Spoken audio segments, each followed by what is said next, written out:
জলবদ্ধতা কুমিল্লার অন্যতম একটি প্রধান সমস্যা। বৃষ্টি হলেই জমে যায় হাঁটু পানি।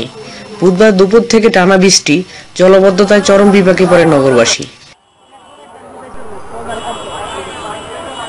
বৃষ্টির পানি ড্রেন উপচে রাস্তাঘাট তলিয়ে যায়। নগরীর উচ্চ মাধ্যমিক Victoria college road, Nazrul avenue, Chawkbazar, racecourse, Bagichaka, Ashoktala, Bishnupur এলাকায় জলবদ্ধতা চরম রূপ ধারণ করে।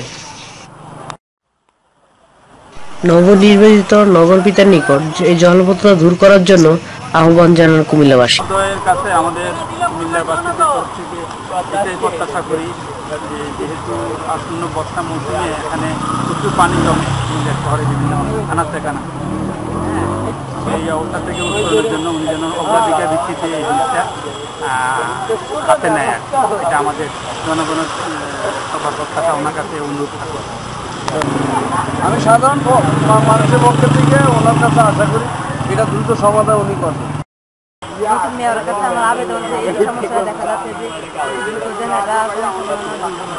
আমাদের কারণে কলেজ এবং যা আমরা অনেক সময় বৃষ্টির দিন